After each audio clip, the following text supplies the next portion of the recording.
नमस्कार बच्चों, हमारे YouTube चैनल एन के सर विद्यापीठ में आपका स्वागत है। देखिए, आज हम क्लास 12 भौतिक विज्ञान का एक टॉपिक है कूलाम का नियम। इसको आसानी से समझेंगे। ये हमारे साथ यानी कि बोर्ड एग्जाम में हमेशा पूछ लिया जाता है, 2-3 नंबर में आता है। तो देखिए, इसको आपको समझना है, रटना बिल्कुल भी नहीं है। आसानी से समझेंगे तो आराम से समझ में आ जाएगा। देखिए, इसमें क्या होता है, कूलाम के नियम में हमें क्या होता है, बल का मान निकालना होता है। बल किस प्रकार का है ये तो हमें भी नहीं पता, लेकिन इसमें क्या होते हैं, दो बिंदु आवेश होते हैं। मान के चलिए एक बिंदु आवेश इस माने और एक बिंदु आवेश इसको मार लें। ये क्या हैं, दो बिंदु आवेश हैं। तो इनके मध्य जो बल लगेगा, उस बल की व्याख्या हम किससे करते हैं, कूलाम के नियम से करते हैं। तो मान के चले इस वाले बिंदु पर Q1 आवेश तथा दूसरा जो बिंदु है इस पर क्या मान लें, हम Q2 आवेश मान लें। और इनके मध्य की जो दूरी मान लें वो क्या मान लें, हम R मान लें। माना दो Q1 आवेश व Q2 आवेश हैं तथा इनके बीच की दूरी को क्या मान लें, R मान लें। तो इनके मध्य एक बल कार्य करता है। वह किस प्रकार का होता है, आकर्षित होता है या प्रतिकर्षित होता है, इसका हमें मालूम नहीं है, लेकिन उस बल का क्या निकालना है, हमें मान निकालना है। देखिए, आकर्षित और प्रतिकर्षित का मतलब क्या है। मान के चले एक क्यू आवेश, एक आवेश ये है, इस पर क्या है, धनावेशित है यानी कि प्लस चार्ज है। दूसरा आवेश यानी दूसरा बिंदु ये है, इस पर भी क्या है, धन आवेशित है। तो ये भी धनावेशित और ये भी क्या है, धन आवेशित। तो इनके मध्य जो बल लगेगा वो किस प्रकार का होगा, प्रतिकर्षित का होगा। यानी कि ये एक दूसरे को क्या करेंगे, एक दूसरे से दूर हटने की कोशिश करेंगे। मतलब क्या है, आपने जैसे इसके अन्य उदाहरण से समझें। मान के चलें एक हमने चुम्बक ली, चुम्बक का उदाहरण लेके चलें तो चुम्बक में दो ध्रुव होते हैं, एक उत्तरी ध्रुव और एक दक्षिणी ध्रुव। जानते हैं चुम्बक में कितने ध्रुव होते हैं, दो ध्रुव होते हैं। तो हमने दो दो चुम्बक ली, इस पर भी कितना है, उत्तरी ध्रुव है और इसका भी क्या है, उत्तरी ध्रुव है। जब इन दोनों ध्रुव समान होते हैं और हम इनको पास में लाते हैं तो हम देखते हैं कि ये एक दूसरे से क्या होती हैं, विपरीत दिशा में भागती हैं। मतलब हम तो इनको लाएंगे पास में, लेकिन ये क्या करती हैं, एक दूसरे को क्या करती हैं, दूर हटती हैं। मतलब ये कैसी होती हैं, प्रतिकर्षित होती हैं। इसके अलावा यदि हम एक ध्रुव को क्या लें, उत्तरी ध्रुव लें और एक ध्रुव क्या लें, हम दक्षिणी ध्रुव या एस ध्रुव लें, तब हम इनको आपस में लाते हैं यानी पास में लाते हैं। तो क्या करते हैं, हम क्या देखते हैं कि ये आपस में चिपक जाती हैं। क्या कर जाती हैं, चिपक जाती हैं। मतलब ये एक दूसरे को अपनी ओर खींचती हैं। तो हम कहते हैं इनमें क्या हो रहा है, आकर्षित हो रहा है। मतलब ये तो एक दूसरे को अपनी ओर खींचेंगे तो मतलब आकर्षित होंगी, क्या होंगी, आकर्षित। और ये एक दूसरे को विपरीत दिशा में फेंकेंगी, मतलब ये कैसी होंगी, प्रतिकर्षित होंगी। क्या होंगी, प्रतिकर्षित। अब जो हमने आवेश लिए, इस पर कौन सा आवेश है और इस पे कौन सा आवेश है, हमें इसका कोई भी मालूम नहीं है। तो हम कहेंगे इनमें क्या एक बल कार्य करेगा, वो कौन सा हो सकता है। यदि दोनों पर प्लस आवेश है तो प्रतिकर्षित, एक पर प्लस एक पर नेगेटिव नेगेटिव आवेश है तो आकर्षित। कोई भी क्या हो सकता है, बल हो सकता है। उस बल का हमें क्या निकालना है, मान। जो देखिए उसे किस प्रकार निकालेंगे। मान के चले हम क्या माना हमने, जो हमने यहाँ पे जो डायग्राम बनाया उसी के अकॉर्डिंग मान के चले। माना Q1 व Q2 क्या हैं, दो स्थिर बिंदु आवेश हैं तथा उनके मध्य की दूरी क्या है, R है। क्या माने, मान के चले माना Q1 व Q2 दो क्या हैं, स्थिर बिंदु आवेश हैं, स्थिर बिंदु आवेश हैं तथा दोनों आवेशों के मध्य की दूरी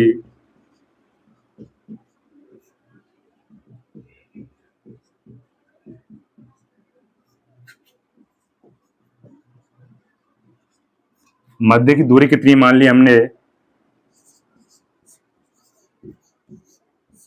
r है, स्मॉल r बना लेते हैं।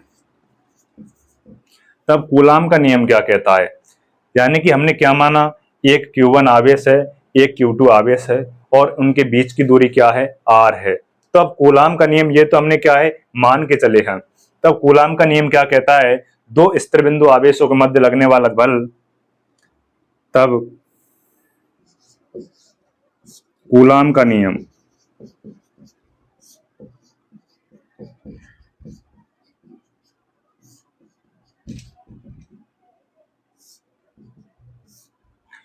क्या कहता है, दो स्थिर बिंदु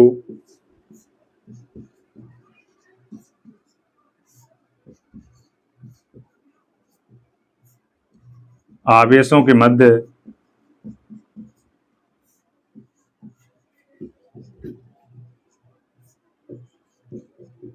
लगने वाला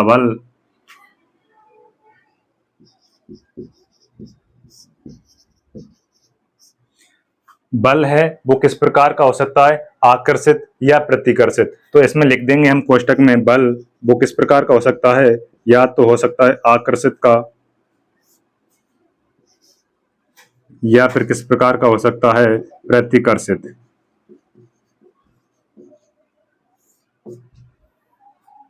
दोनों आवेशों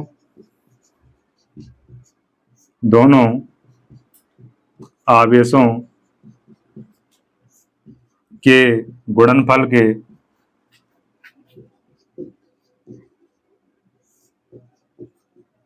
अनुक्रमानुपाती या फिर कह सकते हैं समानुपाती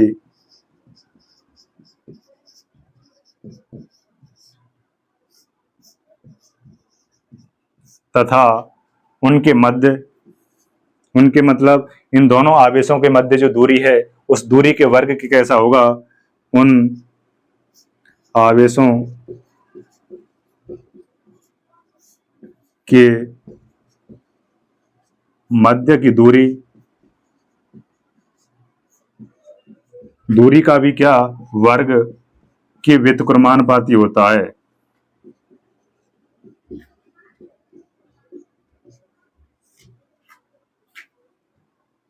व्युत्क्रमानुपाती होता है। देखिए इस डेफिनेशन में क्या कहा गया है उसे देखेंगे, यानी कि दोनों जो बल का जो मान है, मान के चलिए बल क्या है हमारा, F बल है, जो क्या है उन आवेशों के गुणनफल, हमने एक आवेश Q1 और दूसरा आवेश क्या माना Q2, इन आवेशों की जो मात्रा है उसके गुणनफल के कैसा होता है, समानुपाती होता है। यानी कि F proportional to Q1 into Q2, दोनों आवेशों की मात्राओं के कैसा होता है, गुणनफल के समानुपाती। इसे हम समीकरण या क्या मान लें, एक। तो हमारा दूसरा पॉइंट क्या होगा, F प्रोपोर्शनल टू 1/r का स्क्वायर। और आगे क्या कह रहा है, उन आवेशों के मध्य की दूरी, इनके मध्य की दूरी क्या है, r के वर्ग, r का वर्ग करेंगे तो r स्क्वायर हो जाएगा, कि व्युत्क्रमानुपाती, व्युत्क्रमानुपाती का मतलब होता है उल्टा, यानी 1/r स्क्वायर। यहाँ से f व्युत्क्रमानुपाती कितना हो जाएगा, 1/r स्क्वायर। यदि हम इसको समीकरण नंबर क्या डाल दें, 2, क्या डाल दें, 2, तो आप देखेंगे समीकरण 1 व 2 को क्या करेंगे, मिलाएंगे। समीकरण 1 व समीकरण नंबर 2 को क्या करेंगे, मिलाने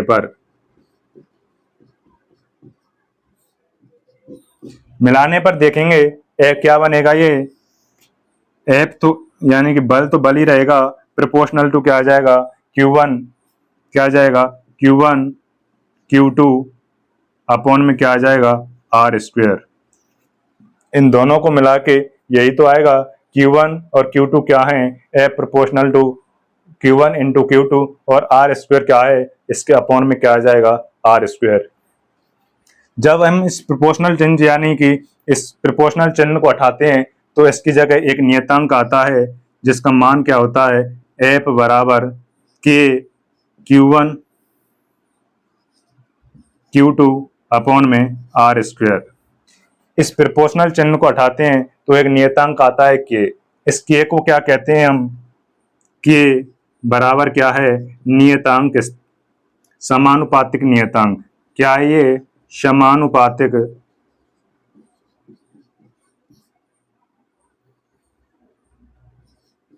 नियतांक।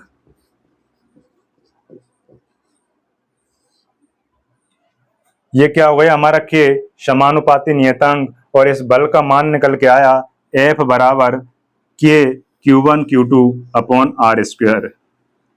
क्या निकल के आया? F बराबर के Q1 Q2 upon are square. और इस बल के मात्रक की बात की जाए तो बल का मात्रक क्या होता है? न्यूटन। क्या होता है? न्यूटन। बल का मात्रक होता है न्यूटन, और इस बल का मान निकल के आया के Q1 Q2 upon are square. और के क्या है यहाँ पे? समानुपाती नियतांक। बच्चों इसको समझना है, रटना नहीं है। देखिए यहाँ तक इसका क्या लें आप स्क्रीनशॉट, उसके बाद हम के मान बताएंगे जो क्या एक नियतांक है। देखिए बच्चों हमने f का मान क्या निकाला था? f बराबर हमारे पास आया था f बराबर के Q1 Q2 अपॉन में क्या आया था? R square. ये क्या था? हमारा बल का मान, जिसका मात्रक मैंने बताया था। मात्रक क्या होता है बल का? न्यूटन, जिसे एन से क्या करते हैं? व्यक्त करते हैं। तो मैंने बताया था यहाँ पे के क्या है? के बराबर बताया था मैंने, ये क्या है? समानुपातिक स्थिरांक। समानुपाती क्या है? स्थिरांक है।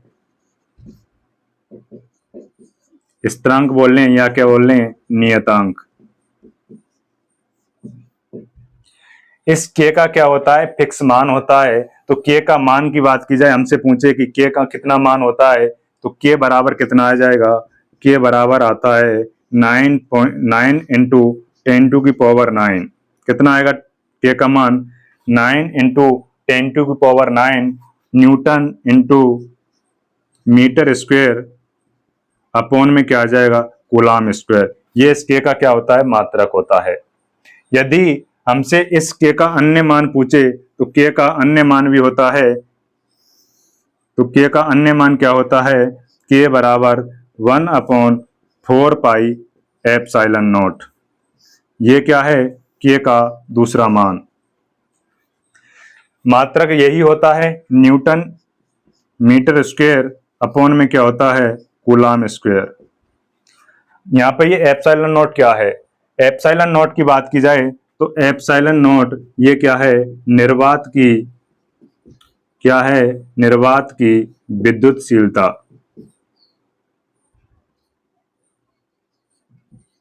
निर्वात की विद्युतशीलता। इनको याद रखना है। हमसे बहुविकल्प जो क्वेश्चन होते हैं 1-1, 2 नंबर के, उनमें डायरेक्ट पूछ लेता है कि कूलाम के नियम में के का मान कितना होता है। तो हम कहेंगे के का मान कितना होता है? 9 इंटू 10⁹, जिसका मात्रक होता है newton into metre square upon coulomb square. के का अन्य मात्रक मान पूछे तो के बराबर कितना होता है? 1/4 pi epsilon not. Epsilon not का मतलब क्या है? देखिए ये तो होती है एप्सिलॉन, यदि इसमें हम 0 लगा दें तो ये क्या हो जाएगा? Epsilon not. इसी प्रकार ये क्या होता है आपका? म्यू। यदि इसमें हम 0 लगा दें तो क्या आ जाएगा? Mu naught. क्या हो जाएगा? Mu naught. इसी प्रकार एप्सिलॉन नॉट का भी क्या होता है? मान होता है। एप्सिलॉन नॉट बराबर होता है 8.85 इंटू 10⁻⁻12, जिसका मात्रक क्या होता है? Coulomb square upon newton into metre square. यानी कि इसका ही उल्टा क्या होता है? इसका मात्रक होता है। और इसका मान कितना होता है? 8.85 इंटू 10⁻⁻12। तो यहाँ पर हमने क्या देखा? आज हमने देखा था कि कूलाम का नियम किसे कहते हैं, और कूलाम के नियम से जो हमारे पास बल का मान निकल के आता है वो कितना आता है।